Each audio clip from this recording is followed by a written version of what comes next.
Amin'ny anaran'ny Ray sy ny Zanaka ary ny Fanahy Masina. Amen. Riavana ho aminareo mandrakariva ny fahasoavana sy ny fiadanana avy amin'ny Andriamanitra Ray sy Jesosy Kristy mpamonjy antsika. Ampifaliana no iaonana amintsika mpianakavin'ny Tompo anio alahady voalohan'ny volana septambra, andro voalohany amin'ity volana ity, volana vaovao izay nomen'Andriamanitra antsika indray. Afahantsika manatanteraka ireo adidy maro izay mbola miandry antsika ary arabaina ihany koa isika rehetra izay manaraka izao fotoana izao amin'ny alalan'ny tambazotra YouTube. Misaotra ny Tompo isika fa nahatotosa soamantsara ny fialan-tsasatra.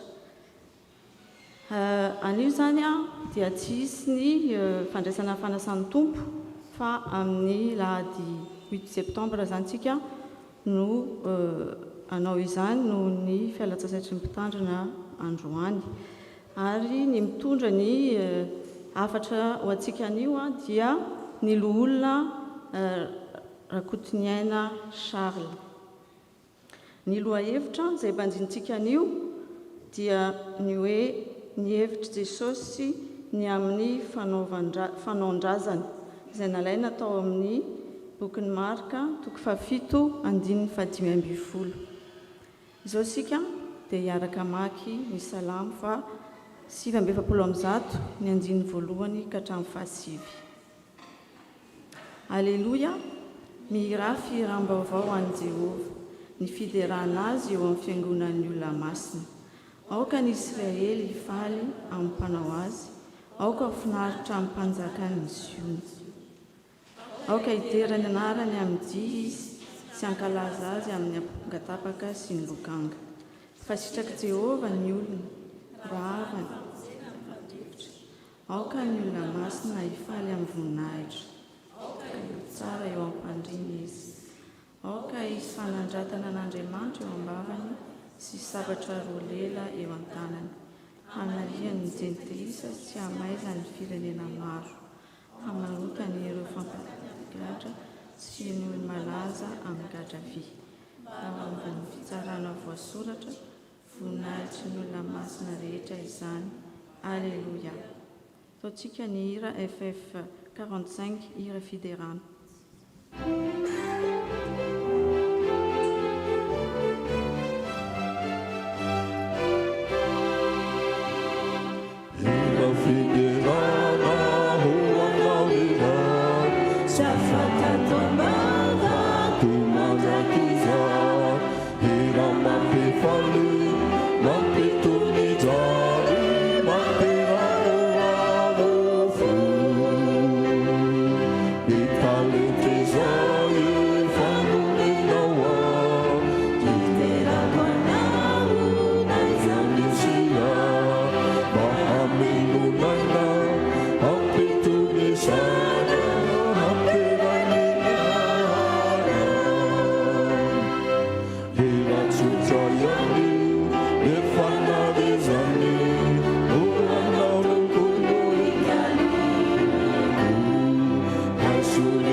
Don't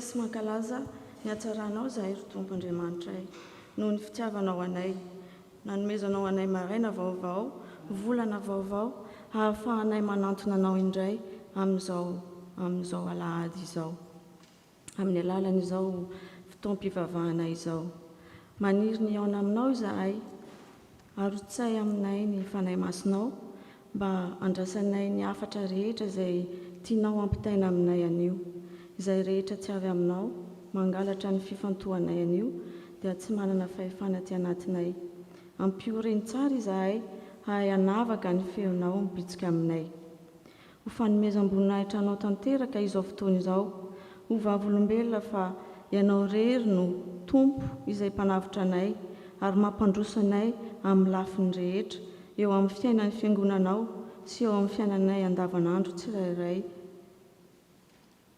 ataovy mahatsapy izahay ry tompo fa tsy ho foana akory ny fotoana izay atokanay eo anao fa tena fotoana azahoanay ilay fiadanana avy aminao izay amarinao amin'ny teninao hoe fiadanana no avelako anareo fiadanana no omeko anareo tsy tahaka ny fanomeny izao tontolo izao amin'ny anaran'i Jesosy nanaovanay izany vavaka izany amen afaka mipetraka ny fiangonana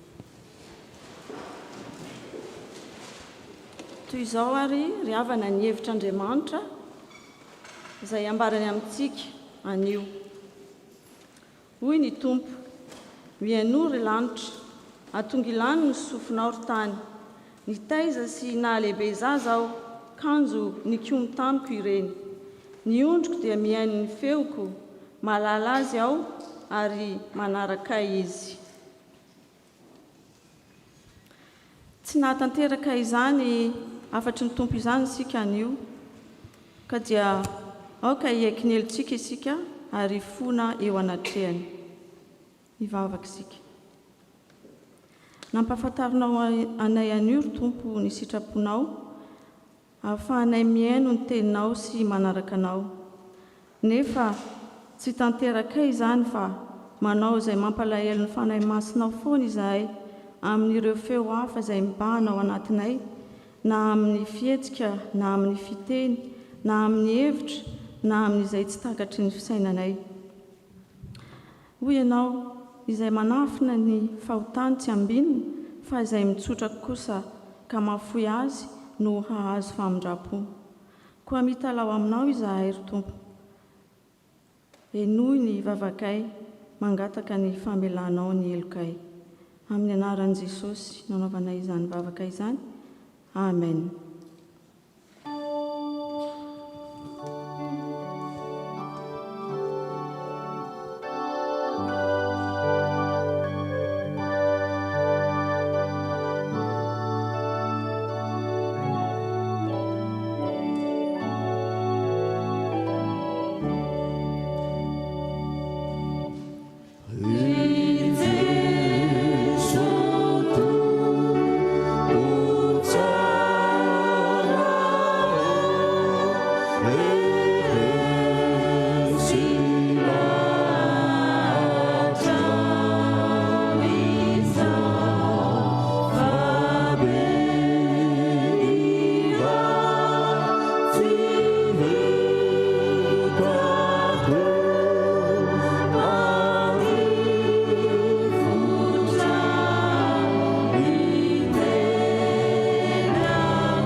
ho anao izay mibebaka marina tokoa, raiso am-pitsanganana amin'ny finoana ny teny famelan-keloka atolotry ny tompo anao.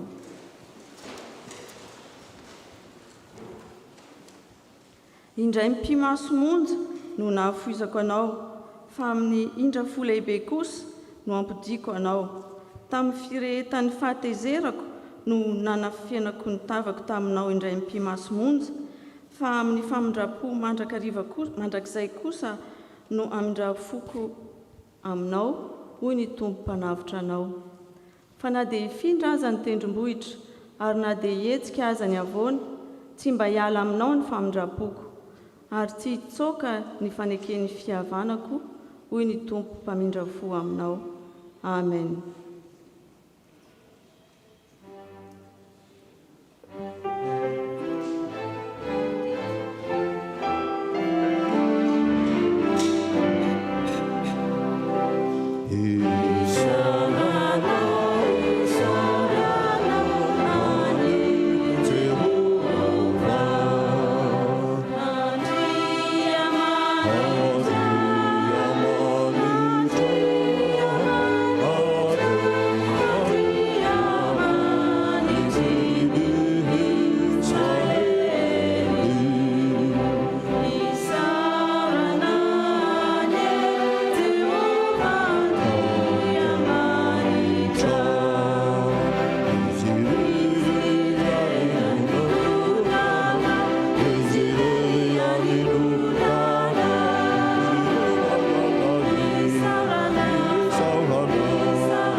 Voninahitra ny amin'ny avy indrindra ho an'Andriamanitra, ary fiadanana ho an'ny olombelona ety amin'ny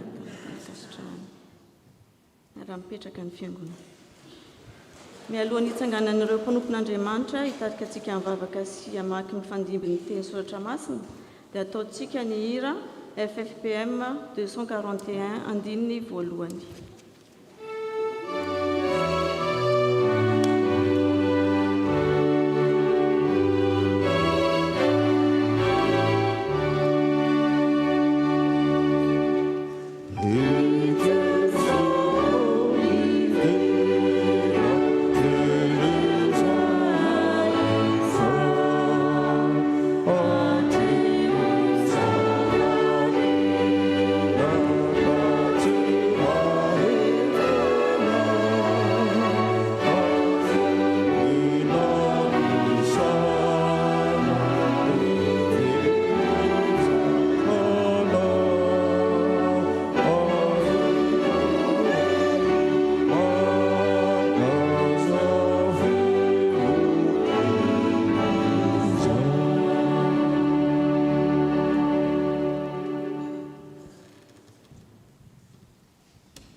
Iaraka ivavakintsika tompo. Ry tomponay tsy Andriamanitra ao dia tonga eto anatrano indray amin'izao fotoana izao. Hamaky, hiaino ary hanambara ny teninao. Tompo, mangataka ny fitarihanao izay amin'izao fotoana izao. Hampanginy daholo izay feo rehetra izay manelingelina anay tsy ahitanay anao amin'ny alalan'ny teninao. Ary ny teninao miao anay ny fanenao masina mba aizanay mitazona ny teninao, satria ny teninao dia ilay fiainana ahafahanay tokoa mamakivaky tokoa ny ity volana septambra ity, ary tsy amin'io any, tsy amin'ity volana ity fa amin'ny androm-piainanay rehetra. Ny mpanomponao izay hamaky ny teny dia ianao no hitaridalana anazy, ary ny mpanomponao izay hanambara ny teninao koa dia ianao nanendry ny lelana, ary izay mihaino ny teninao ihany koa dia miao anay ny fahaizana mihazona ny teninao, satria ny teninao dia tsara ary manasitrana ary mialolana anay amin'ny anatin'ny fiainana izay andalovanay. Dia izany mivavaka Tompo. Amen.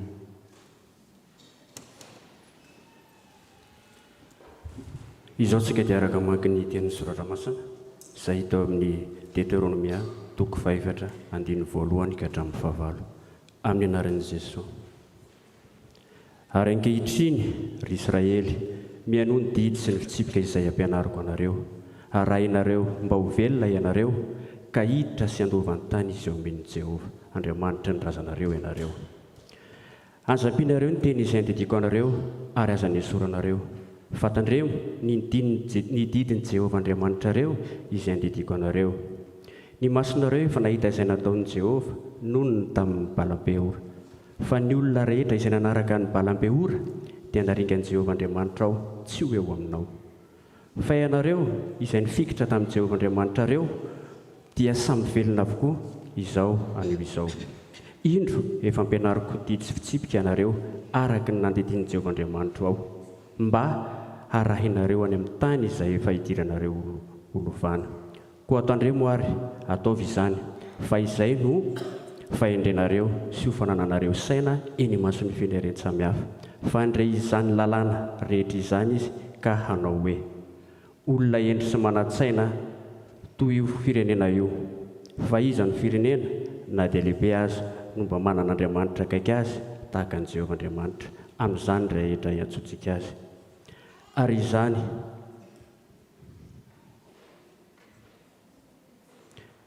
ary izy no firenena na dia lehibe aza no mba manana didy sy fitsipika marina tahaka izao lalàna rehetra izao izay ataoko eo anatrehanareo anio.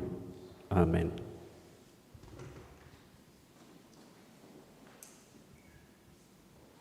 Dia mbola toizantsika amin'ny Jakoba 1:7-10 Ny fanomezan-tsoa rehetra sy ny fanomezana tanteraka rehetra dia avy any ambony, ka midina avy amin'ny ray ny fanazavana, izay tsy misy fiovaovana na aloka avy amin'ny fiodinana. Tamin'ny sitrapony no niterahana antsika tamin'ny teny fahamarinana mba ho santatry ny zavatra noforonina isika. Fantatrareo izany ry rahalahy malalako, kanefa aoka ny olona rehetra alady iaino ho malay miteny, ho malay ny koa tezitra.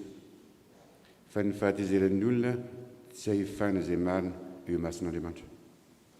Koa aryo ny fahalotoana sy ny lolo-po rehetra ary ekeo amin'ny fahalemem-panahy ny teny nambolena izay mahavonjy ny fanahinareo. Fa aoka ho mpankatoa ny teny ianareo, fa aza-piany fotsiny ihany ka mamitaka ny tenanareo. Fa raha misy mpiaino ny teny nefa tsy mpankatoa dia toy ny olona mizaha ny tarehiny eo amin'ny fitaratra izy. Fa mijery ny tenany izy dia lasa, ary miaraka amin'izay dia adino ny tarehiny.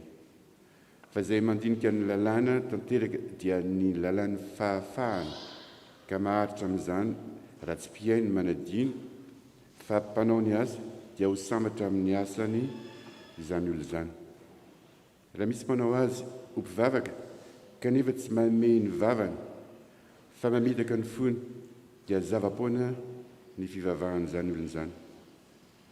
Izao ny fivavahana madio sady tsy misy loto eo anatrehan'Andriamanitra ray, ny mamango ny kamboty sy ny mpitondra tena amin'ny fahoriana sy ny miaro ny tena tsy hisy pentipentina avy amin'izao tontolo izao.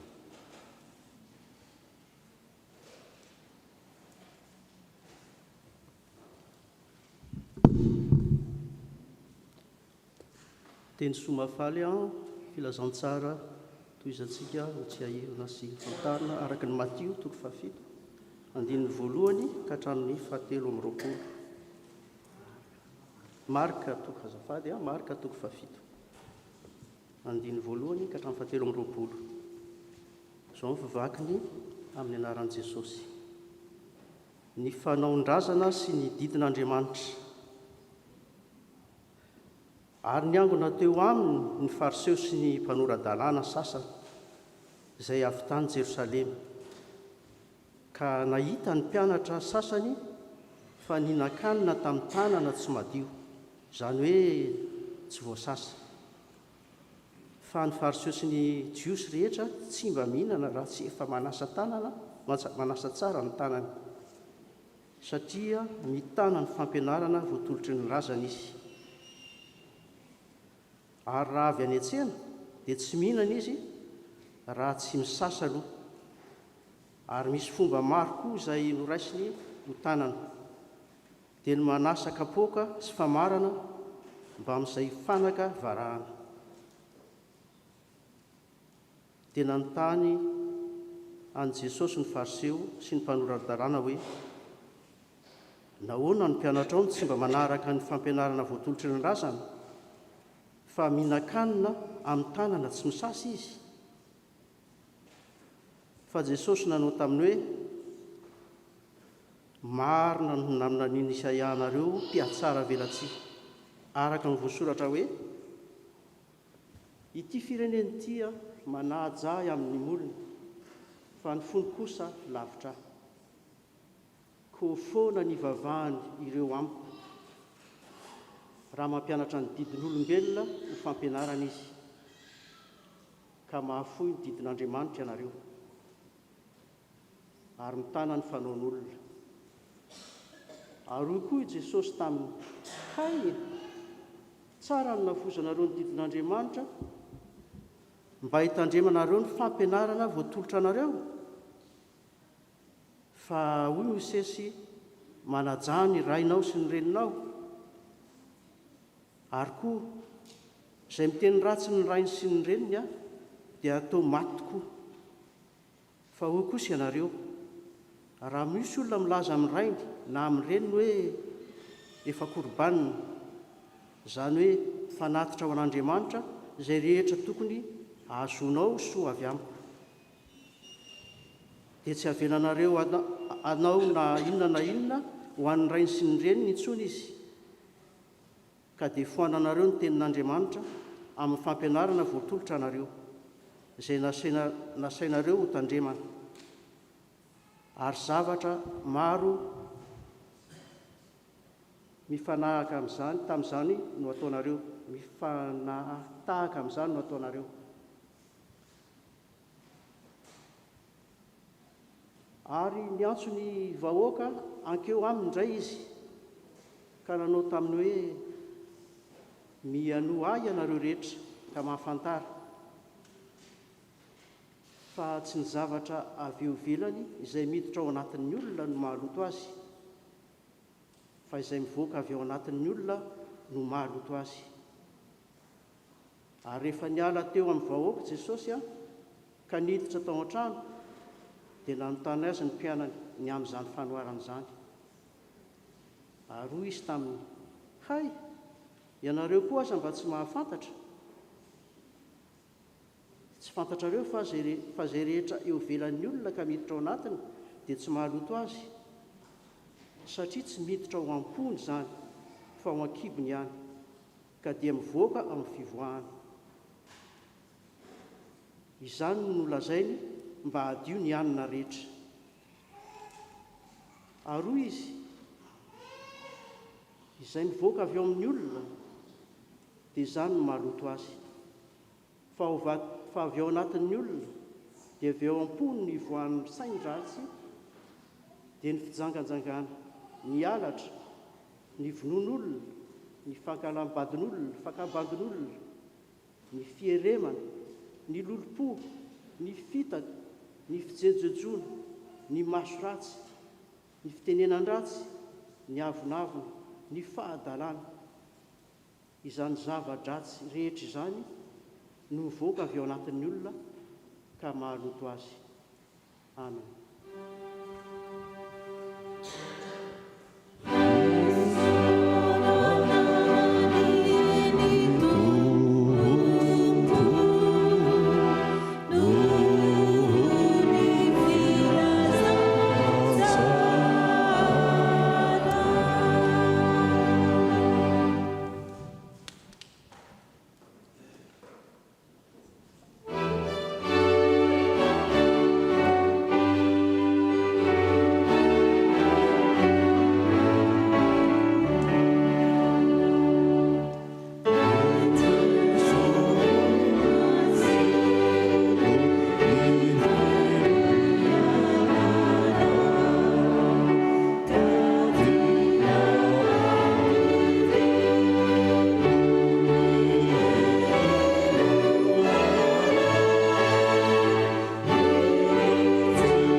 Ole vavaka isika.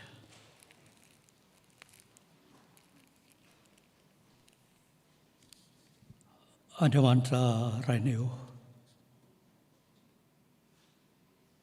mbola misaotranao amin'izao fotoana izao.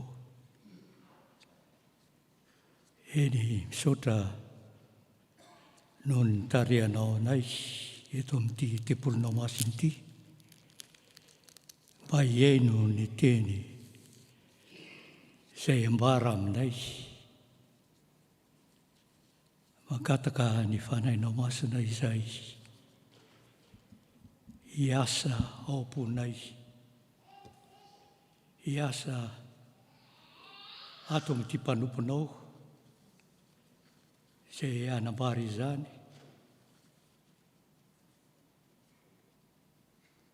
Ianao no ampiteny ary ianao no hanazava ny teninao aminay, amin'ny reto mpanomponao ireto. Dia ianao ny tera sy ny hatsara ny voninahitra. Amen.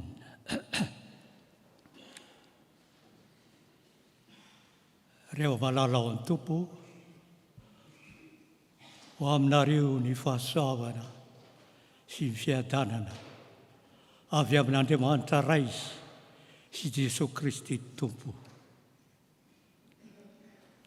Ny tenin'Andriamanitra akatsika fampianarana fohy sady tsotra androany dia araka izay efa voalaza sy voavaky tao amin'ny Marka,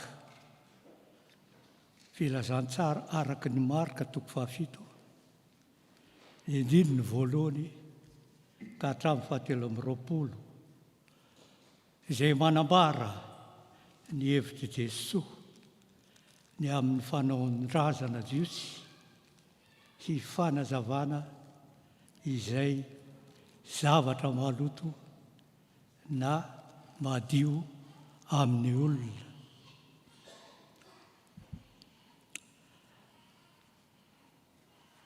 Eto amin'ity filazantsarany Marika ity ry havana dia ady hevitra indray no tantarainy Marika izay fanaovan'i Jesosy tamin'ireo mpitondra fivavahana. Iza moa ireo mpitondra fivavahana izay voalaza eo amin'ny andininy voalohany dia ireo fariseo sy mpanorandalàna, mpanao famotorana avy tany Jerosalema. Mety ho isan'ny olona izay manam-pahaizana momba ny lalàna avy tany Jerosalema izy ireo.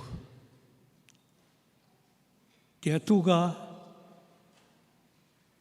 nanatona any Jesosy izy ary hiady hevitra fiasika ny fanaondrazana izay ho tantaraina ao aoriana ao.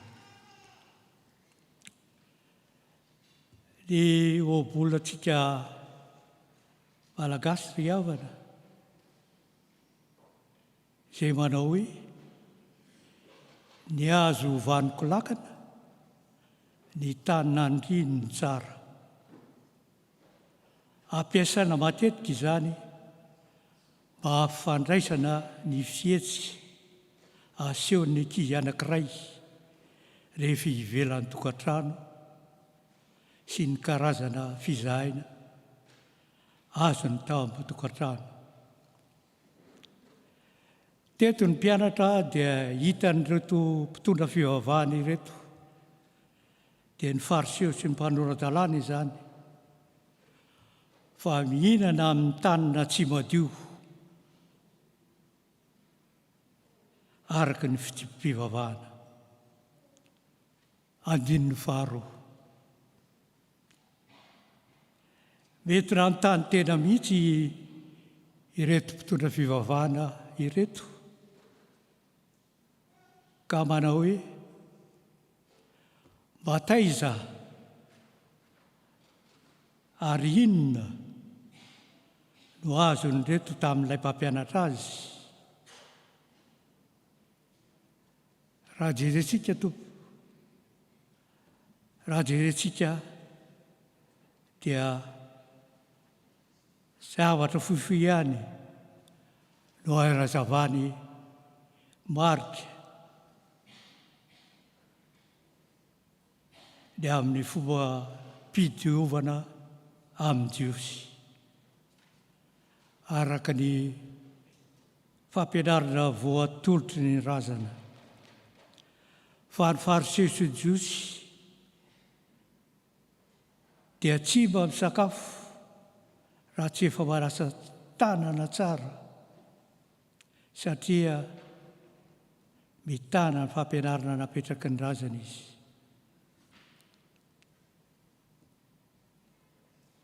Ny fanandrana tamin'ny Jesosy ireto fariseo ireto tamin'izany ka nanakina azy noho ireo fahotana nataon'ny mpianany.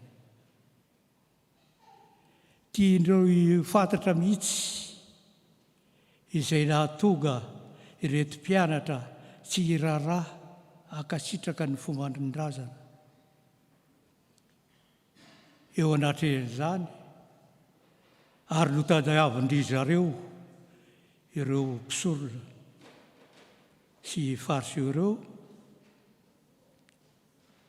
fa marina tokoa izany koa dia tsy nitsisy teny kosa Jesosy namaly azy. Nabaribariny teo ny toetra ireto mpitondra fivavahana ireto fa mpia tsara velatsy. Fa ny Isaia izay lazainy fa manondro andry zareo no netiny namaly ny heviny. Ny votoatin'ny fiatsaram-belatsy moa dia ny fanajana io imolotra fa tsy fanajana amin'ny fo. Ka aitraitran'olombelona ihany no tatoaviny fa tsy didin'Andriamanitra. Ahoana moa izany mihatsara velatsy izany?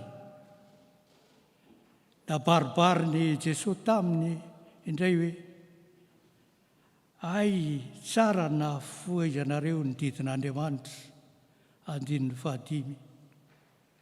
Toy ny nakipily ny tsotro izao ny didin'Andriamanitra, izany hoe nataony tsinotsinona, fa fampianaran'olombelona kosa no nofikiriny mafy. Ary afetsifetsena nentina nanafoana ny didin'Andriamanitra. Manazava ny heviny Jesosy ka manondro ny Eksodosy 20:20 sy Deutéronomie 5:19, izay samy mandidy ny olona hanaja sy hiay ny ray aman-dreniny. Izy ireo fariseo anefa voa nahazo milaza zavatra ho korbana. Inona moa izany korbana zany? Araka ny filazana marika azy ho an'ireo tsy jiosy mamaky azy, dia izay voambolana ao amin'ny arameanina izy io, amin'ny olona iray izay miteny hoe korbana, dia azony izany olona izany atao, tsy azony olona atao ny hanome zavatra ny ray aman-dreniny, satria no heveriny efa natolotra ampiasain'Andriamanitra ihany izany. Raha ny marina nefa tsy voatery hanolotra izany an'Andriamanitra izy ireo, koa izay mampiasa hevim-petsy araka ny lalàna, dia afaka tamin'ny didy tokana ataon'Andriamanitra sy amin'ny ray aman-dreny. Avafisin'i Jesosy eto ry havana fa anankiray amin'ireo zava-maro mifanahtahaka ny amin'izany izao resahana eto izao. Koa ny fomba mampanao ifandovanareo na hanafoanareo ny tenin'Andriamanitra, hoy Jesosy, ary mbola maro koa ny zavatra tahaka izany ataonareo. Hoy ny ao amin'ny Deutéronomie 4:12 manao hoe, aza ampianareo ny teny izay andidiko anareo, ary aza hanesoranareo fa tandremo ny didin'ny Tompo Andriamanitrareo izay andidiko anareo. Eto anefa araka ny voalaza teo, ireto fariseo sy mpanoran-dalàna dia mbola manampinampy zavatra hafa ankoatry izany didin'Andriamanitra izany, toy ny hoe korbana izay voalazako teo aloha.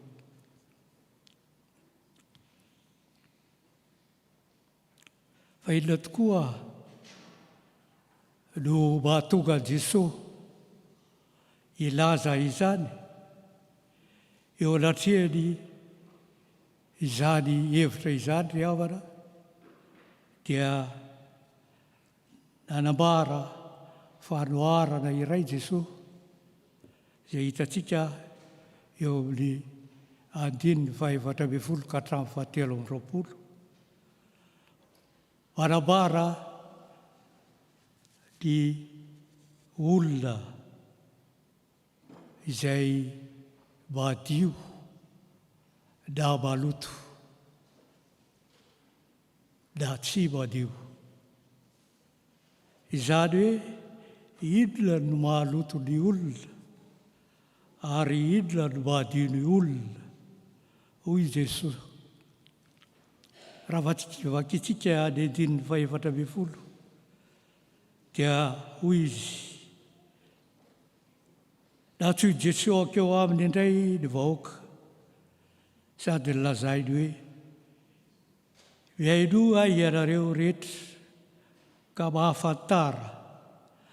Dia niveriny Jesosy, niverenany Jesosy ilay olana etsy aloha momba ny fihinanana amin'ny tanana tsy misasa izay nataon'ny mpiainany, ka nohazavany sy noahitsiny izay fiheveran-diso ny raisin'ny mpitondra fivavahana.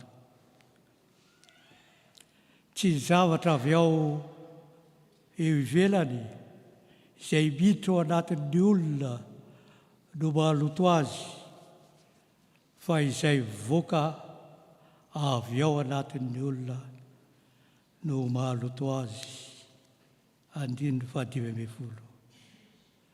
Tsy izay miditra ao am-bavan'ny olona no mahaloto azy, fa izay aloky ny vavan'ny olona no mahaloto azy.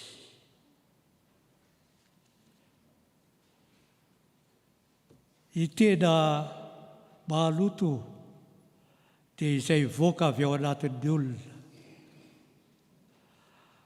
Manamafy fampitandremana io ny fanazavana kely eo ambany amin'ny Baiboly, manao hoe raha misy manatsofona hoety miaino, aoka izy hiaino.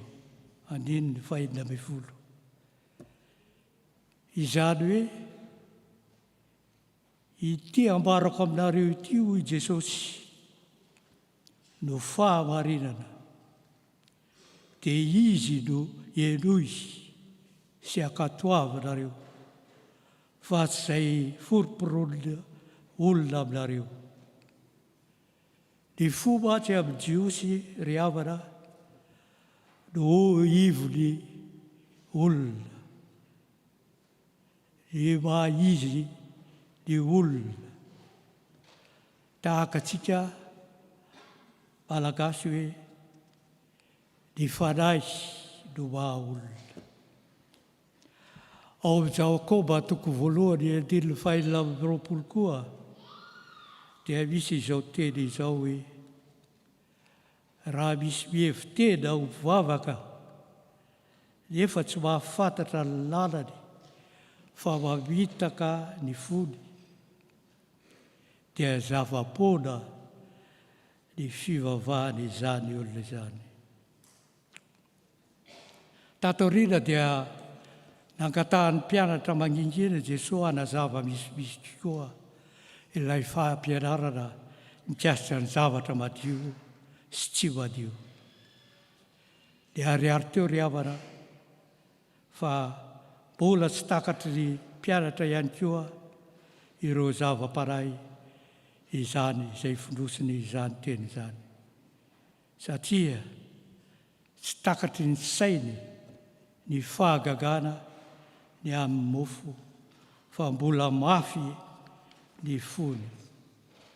Ao amin'ny 2:9-15 no ahitantsika izany.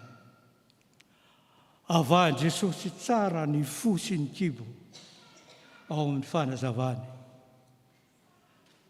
Variana tamin'ny zavatra ivelambelany ny fariseo sy ny mpanoran-dalàna izay miditra ao amin'ny taovam-pahavelomam-pandevonan-kanina ary mandoto azy. Tsy mandoto azy izany, fa miditra ao an-kibony dia lasa amin'ny fivoahana.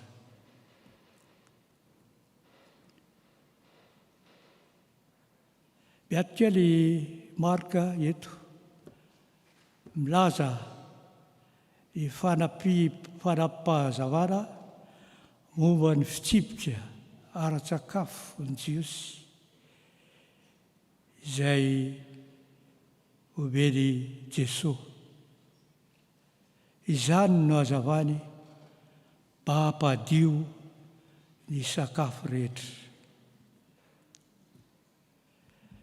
Ny fohy ndraiky kosa eto dia ifatohan'ny tompo. Marazava izay voalazany izy ka tantsaany dia karazan-javatra mahaloto dia izay zavatra ketrehana avy ao anatin'ny olona. Andininy 20 ka hatramin'ny 17. Ary hoy koa izy, izay voaka avy ao amin'ny olona, dia izany no mahaloto azy, fa avy ao amin'ny olona dia avy ao am-pony. No ivoahan'ny sain-dratsy dia ny fitsangajangana, ny halatra ny volon'olona, ny fangambadin'olona, ny fitiavan-tena, ny faharatsiam-panay, ny fitaka, ny fijejojoana, ny fijery ratsy, ny fitenenan-dratsy, ny avinavina sy ny fahadalàna. Reny zavatra rehetra reny ry havana no mivoaka avy ao anatin'ny olona ka mahaloto azy. Ry havana, mbola afatra sy hazavaina mandraka ankehitriny ny fampianaran'i Jesosy Kristy dia ny hoe tsy ny zavatra miditra amin'ny vavan'ny olona no mahaloto azy, fa izay mivoaka avy ao anatiny, na aloky ny vavany dia avy ao am-pony. Tsy antoka mahadio ny olona eo anatren'Andriamanitra izay endrika ivelany, fa noho ny amin'i Jesosy Kristy izay maty mba ho famonjena azy. Raha olona manaraka an'i Jesosy Kristy ianao, dia raiso amin'ny finoana izao teniny izao hoe madio ny hanina rehetra. Efa nafahany Jesosy isika, fa tsy amin'ny fadifady na amin'ny fanaondrazana intsony no tokony inoantsika. Miankina amin'ny fanananao ny fanahin'i Jesosy Kristy, ny fahamasinana sy fahadiovana ny hanina rehetra. Koa aza vela hisy tsara anareo na amin'ny fihinana, na amin'ny fisotro, na amin'ny ano firavoravona, aloky ny zavatra ho avy ireny, fa ny tena izy dia Kristy. Korinthianina 2:9-17. Ankatao hatrany ny fanahy masina ampaherenao, ka tsy hiankina amin'ny tenanao irery ianao. Ho antsika kristianina, fadio ny fivavahana miorina amin'ny fombafomba, ny endrika ivelany na haitraitra enti-paharazana. Tsarovy fa ny fombafomba fivavahana no mahatoka antsika tsy ho masina eo anatren'Andriamanitra, fa ny fiombona fiainana amin'ny Jesosy Kristy. Ny fivavahana kristianina dia tsy foto-kevitra, fa fiainana mifanaraka amin'ny sitrapon'Andriamanitra.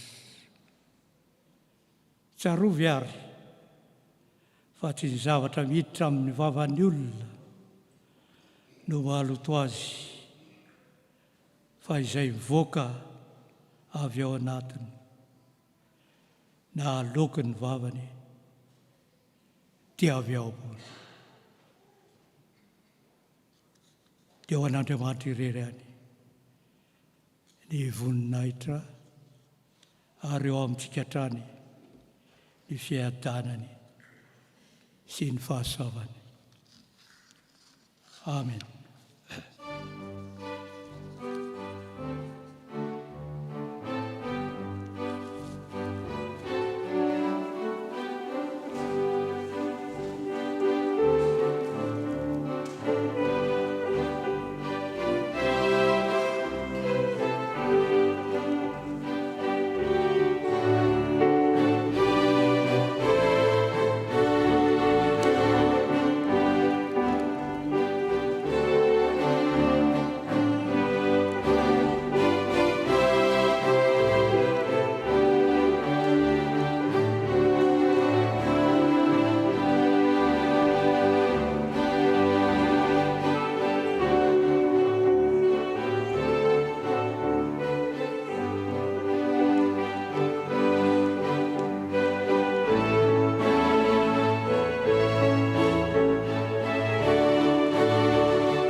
aokisika hitsangana hanambara ny fontsika.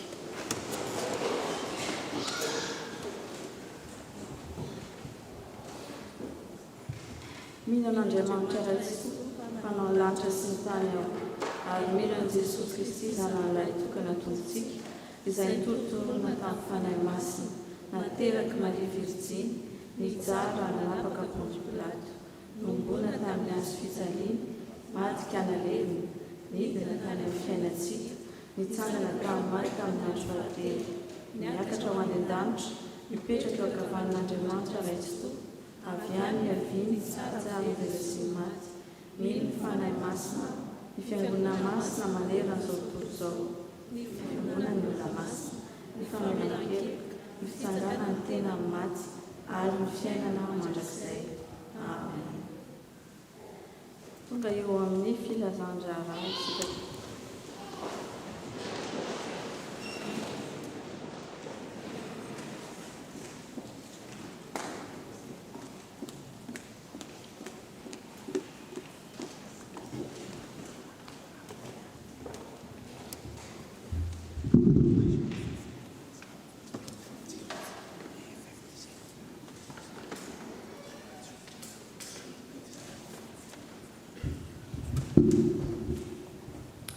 Ny fitandremana FPMA X Marseille dia afaly miarabantsika ry havana malala amin'izao alahady voalohan'ny volana septambra 2024 izao. Faly miarabanareo izay manaraka n'izao fitaovam-pivavahana izao amin'ny alalan'ny tambazotra Zoom na YouTube. Fentanan'ny tompo ho aminao. Misaotra ny Tatiange Radjoelson isika nitarika antsika tamin'ny fitaovam-pivavahana ary misaotra ny Tonton Charles olona rakotiniaina nitondra ny teny n'Andriamanitra. Misaotra koa ireo rehetra izay nandray anjara tamin'ny fanatotosana izao fotoana izao, ny stream, ny zava-maneno, ny chorale, ireo miandraikitra rehetrarehetra. Raha misy samba ny voavoalohany tonga eto amin'ny fitandrena FPMA X Marseille dia mangataka an'izy ireo mba hitsangana tompoko ho arabain'ny fiangonana.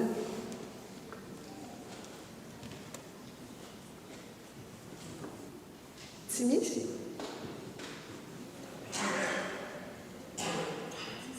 Toy izao ny fandaharam-potoanantsika, ny ray aman-dreny mpitandrina mianakavy dia tsy eto an-toerana fa nandeha niala sasatra nanomboka tamin'ny 15 volana zao ody ka hatramin'ny androany. Araky ny fandaminana dia amin'ny heriny no tanterahantsika ny fandraisana fa tsy anio. Ny fotoana niandratsika amin'ny ity volana ity amin'ny heriny anio ny famanginy ny région Fatsatsa atsika. Ny 28-29 septembre amin'ny faran'ity volan'ity zany dia hototosantsika ny retraite. Ny intervenant amin'izany dia Antra Ranevson, pasteur any Epufa any Provence. Ny toerana dia any La Roque d'Enterran. Ny culte any famaranana dia atao any Lourmarin ny après-midi. Ny fahatongavantsika kosa dia amin'ny 12 atoandro ny asabotsy miaraka amin'ny pique-nique. Ary ny tarifo amin'izany en pension complète dia 50 € par personne à partir ny 8 ans, ary misy tarif dégressif à partir de la 4e personne 30 € zany. Toy izao zany ny andaniny le pension complète. Ny anatin'ny pension complète dia misy ny sakafo ny sabotsy alina, petit déjeuner, sy ny sakafo alahady atoandro miaraka amin'ny fatoriana zany à partir ny zaza manomboka 20 taona. Ny zaza latsaky ny 20 taona kosa dia matory miaraka amin'ny fandrinan'ny olon-dehibe na amin'ny ray aman-dreniny ary manefa ny sakafo izay 14 € par repas, dikany 28 € zany ny sakafo anankiroa plus 6,50 € ny petit déjeuner. Raha maka fandriana kosa izy dia 50 € pension complète. Ireo izay tsy afaka anefa izany dia afaka manantona ny ray aman-dreny mpitandrina na ny responsable.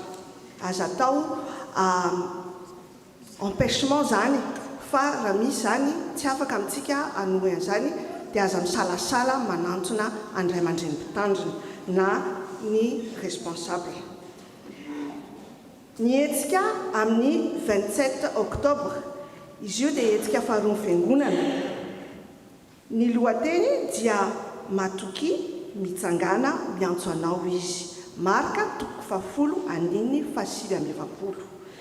Izy io dia promesse de don ka manentana antsika eto am-piangonana amin'izany ny objectif antsika androany dia 8 950 € satria tamin'ny alahady 5 teo dia nisy fianakaviana anankitelo nanolotra 400 €. Mila atsika izany hetsika izany ary afanatotosantsika hoe tsy aka artiste ntsontsika nanao levée de fonds hafa fa tolo-tanana avy amintsika ka dia manentana tompoko atsika tsirairay avy na dia 5 € ary no ananantsika dia atolotritsika ampinono ary ampitiavana ho an'ny asan'ny tompo. Aoka isika hitondra mambavaka izany rehetra izany satria maro tokoa ny zavatra miandry antsika. Nirakitra azontsika tamin'ny 5 volana teo tamin'ny alahady heriny dia mitotaly 472 €, 552 € miaraka amin'ny voloam-bokatra. Fanamarinana kely fotsiny afaka totosantsika raha manao ny rakitrytsika miaraka afaka ampiasaintsika ny virement bancaire. Raha mila riba dia aza misalasala manantsona ny équipe finance, afaka ataontsika amin'ny chèque koa na amin'ny espèce toy ny mahazatra, ary etsy aoriana misy ny terminal bancaire amin'ny carte bleue. Afaka ampiasaintsika koa ny QR code zay eny amin'ny lohan'ny eny amin'ny devant antsika eny amin'ny tableau. Misy ny QR code ny code any PayPal. An'ireo izay manaraka amin'ny YouTube koa na amin'ny Zoom dia afaka manefy izany amin'ny PayPal na amin'ny alalan'ny virement bancaire. Manatenatrena antsika ry havana anatotosy ny souscription ary ilaina tokoa izany amin'ny fanatotosana ny fanefana ny andefasana ny volany vidanana ny ity trano ity. Ankahalalana nanaovantsika ny masque ary ny fanasan-tanana dia toizantsika hatrany. Toy izao ny fandaharana mandritry ny herinandro manomboka amin'ny 13 septembre ny pazapa, ny fifoazana dia mitohy hatrany isaky ny asabotsy. Ny sekolelat sy ny catéchomène manomboka amin'ny 15 koa amin'ny sivora. Ny amafy dia manohy hatrany ny répétition fameraran-kira isaky ny alahady maraina sy ny asabotsy hariva. Ny diakona miasa mandritry ny septembre ty volana septembre ty dia ny groupe E6C.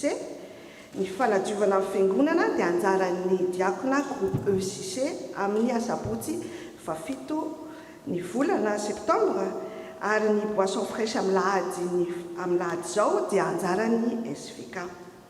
Vaovao avy amin'ny sampana. Cherchez d'abord le royaume de Dieu et ce que Dieu demande, il vous donnera tout le reste en plus.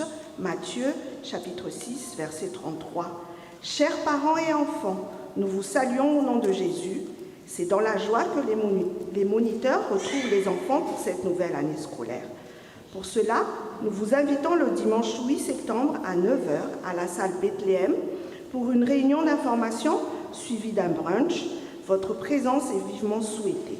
Bien à vous en Christ, très bonne rentrée les enfants, les moniteurs.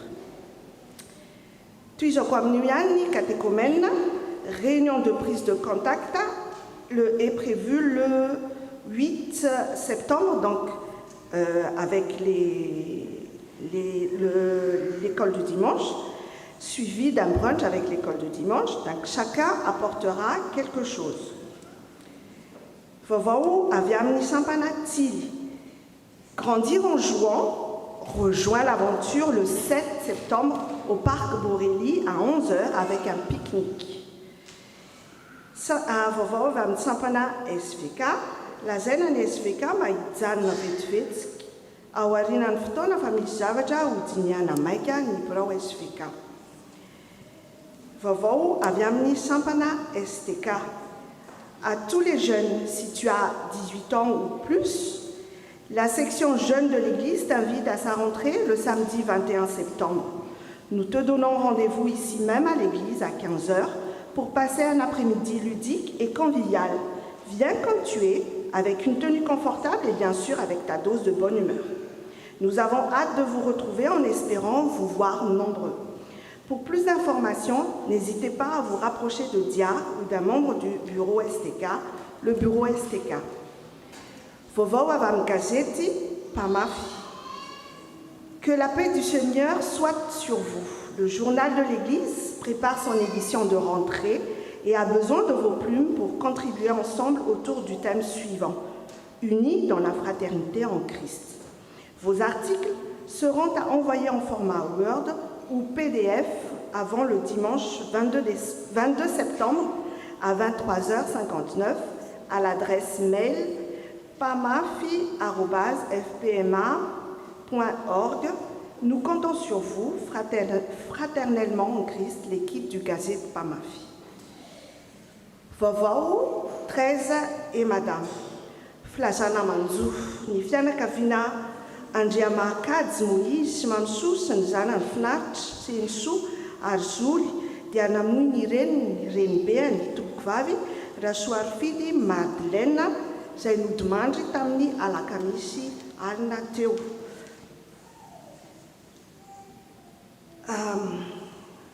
Amina sambatra ny maty dia izay maty ao amin'ny tompo eny ny fanahiny eny hoy ny fanahiny fa hitsahatra amin'izay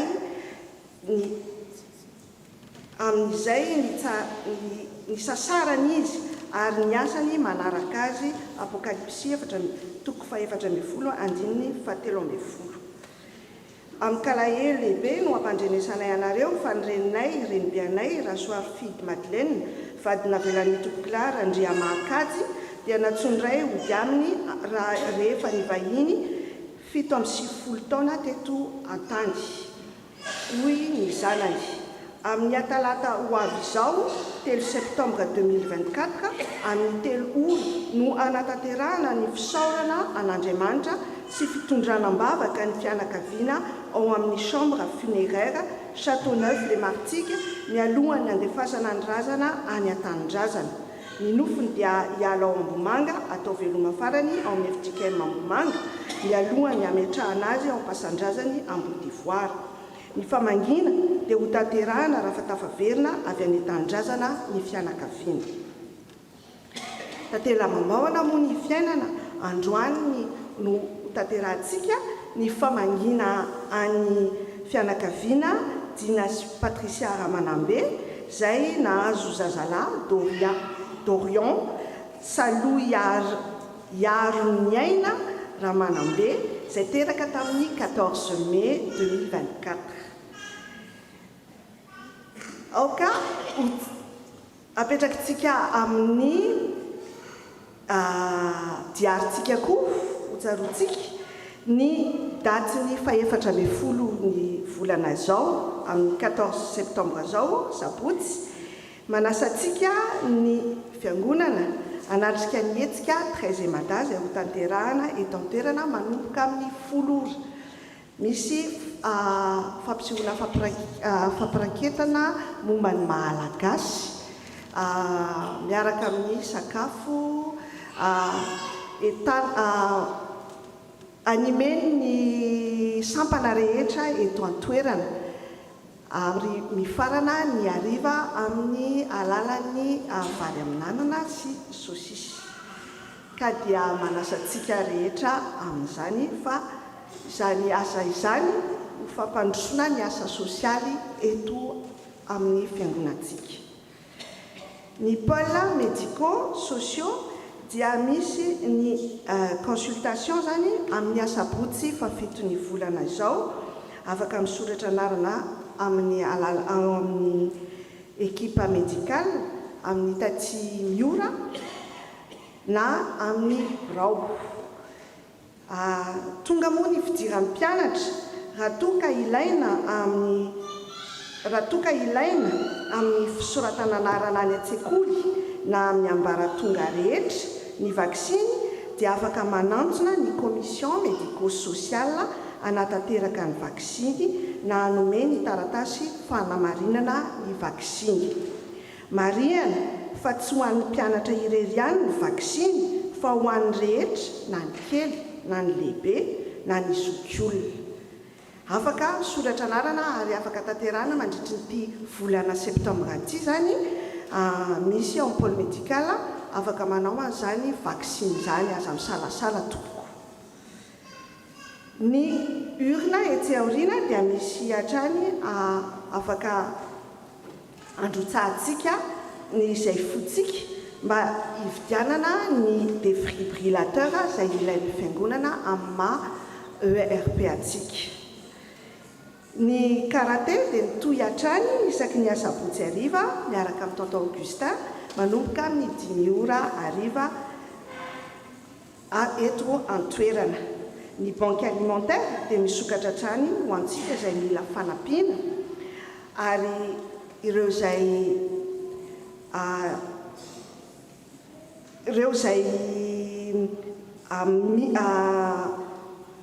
anamafy izany kosa dia raisina tanandroa ireo izay maniry anohana izany azafady tompoko. Izay indray ary ny vaovao eto amin'ny tafintsika aoka isika hitondra mambavaka izany fotoana rehetra izany. Mirary herinandro ao ambanin'ny fitantanan'ny tompo. Bonne rentrée à tous et à toutes. Une année scolaire bénie avec plein de belles choses, de nouveaux défis, de joie, surtout réussite. Ho azy rereny voninahitra. Ataontsika ho tanterahantsika ny famangina ny fianakaviana Ramanambe.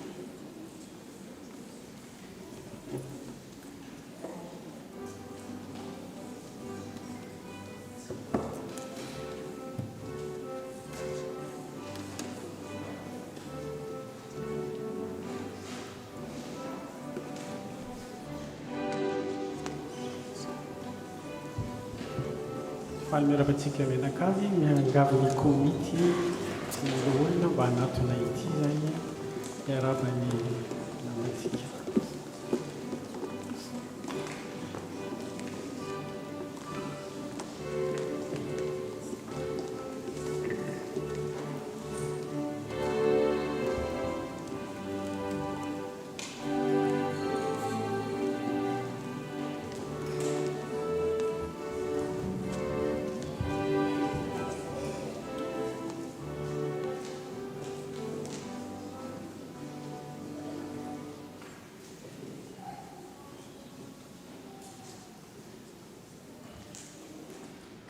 Ry izy mianakavy fianakaviana Ramanambe dia faly tokoa ny fiangonana mahita anareo nomen'Andriamanitra ny faly dia tsy izy zany fa i Dorian Saloy Aroniaina Ramanambe zay le izy dia isaorantsika Andriamanitra fa fanomezana avy aminy ny zanaka maro ary lova avy any aminy ny zanaka nateraka toy izao dia ho azy ireo ny voninahitra ary dia fifaliana ho an'ny fiangonana miaraba anareo satria nahazo fahasoavana avy aminy anareo mihitatra ny fianakaviana ary dia mitombo arak'izany koa ny zanaky ny fiangonana dia ho an'Andriamanitra ihery ny voninahitra. Koa dia amin'ny fotoana toy itony dia faly ny fiangonana manolotra fanomezana kelo ihany kanefa dia atolotra amin'ny fifaliana amin'ny fitiavana atolotra eo anareo ho marika ny fifaliana amin'izao zava-dehibe raisitsika avy amin'Andriamanitra izao ko dia mba miangavy ny fiangonana mba hitehaka mafy tena.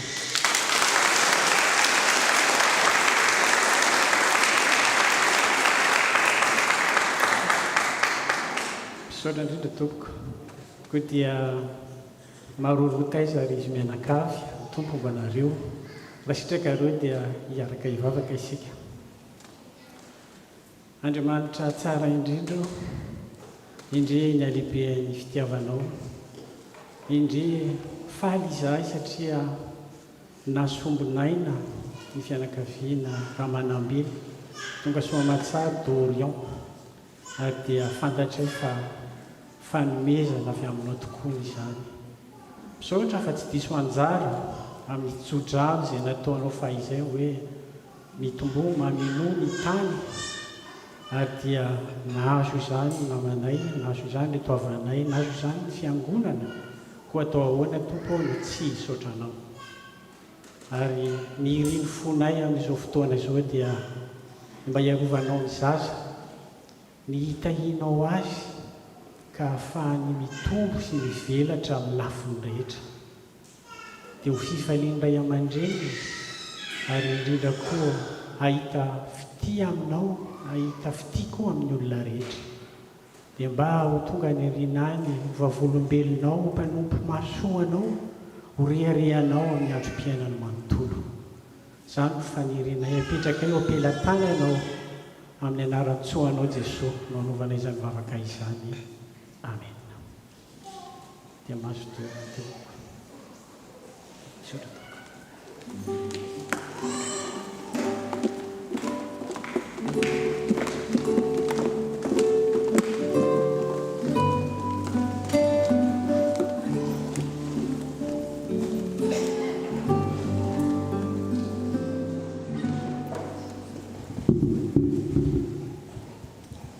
Dia tonga eo amin'ny vavaka izaka-trantsika tompoko dia miavina ny tompoko anjara amin'izany.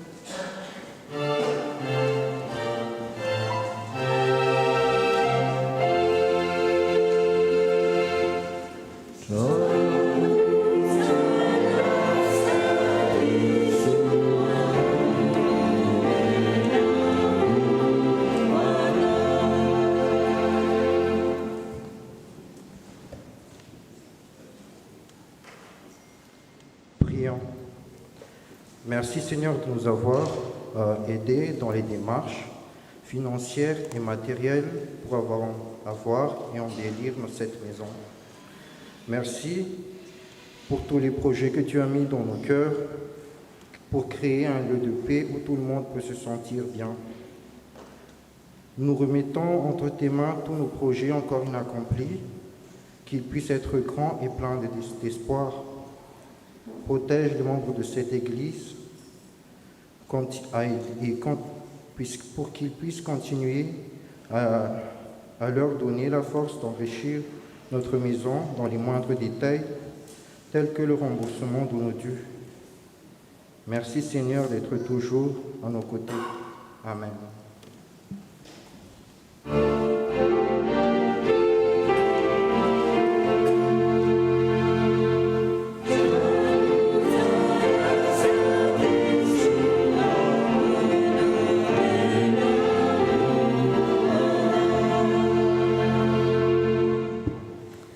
Dia tonga eo amin'ny fanolana ny rakim-pisaorana isika tompoko.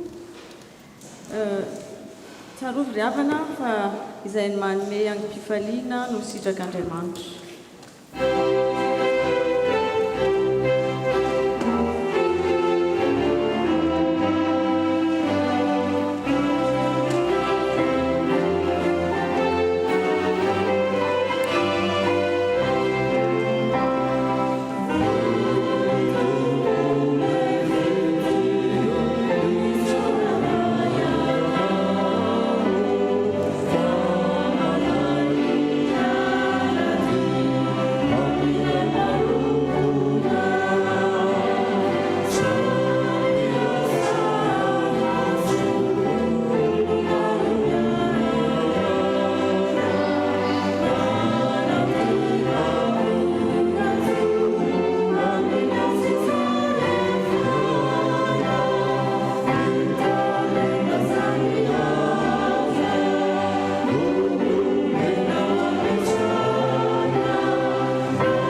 mipetraka fiangonana.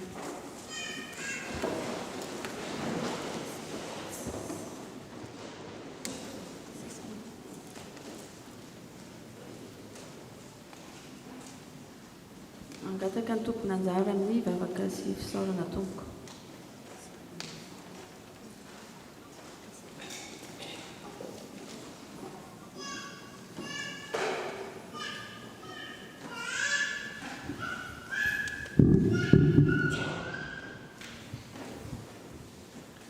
Miaraka hivavaka isika tompoko. Tsy mitsahatra ny misaotra anao izahay tompo no ny fitiavanao izay tsy mitsahatra asehonao aminay. Nomenao tombonandro izahay, zara asa fanompoana, fahasalamana, eny fialan-tsasatra ary mbola nomenao fotoana manokana ionana aminao sy hanaranay ny asaribidin'ny fo madio eo anatrehanao ihany koa. Tompo, apetraka eo am-pelatananao ny fiainanay sy izay mombanay rehetra. Ao ny asa andavanandro, ny fianarana izay iantompoka, ny fikasana, ny ady sy ny sedra nataonao mba himpanjenanay ianao ihany koa.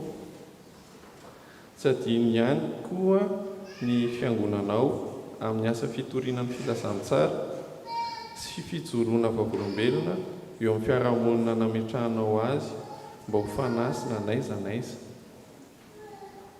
Ary farany, ny firenenay tompo mba asotramo mamondrafo aminay. Ny firenena mandray anay ihany koa dia apetraka eo am-pelatananao. Amin'ny anaranao no anaovana izany vavaka izany. Amen.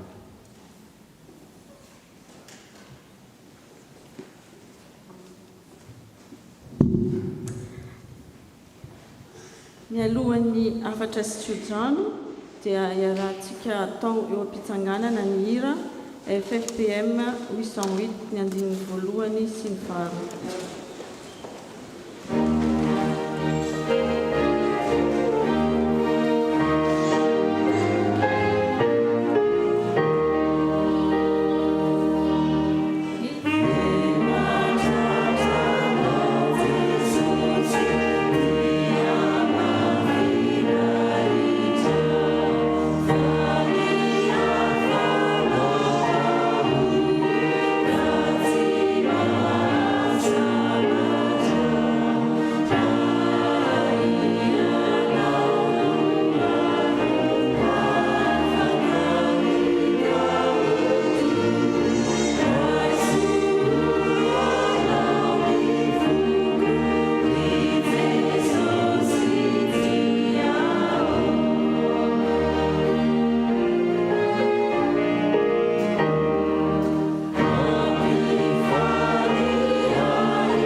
Raiso amin'ny finoana ny tsodrano izay atolotra anao amin'ny anaran'ny tompo fa ho tanteraka aminao. Aza matahotra ianao fa mombanao ao sady mamonjy anao ary aza mierikerika foana fa izao no Andriamanitra ao. Mampahery anao aho sady mamonjy anao, eny mitantana anao amin'ny tanana kavahana ny fahamarinako ao. Amen. Yeah.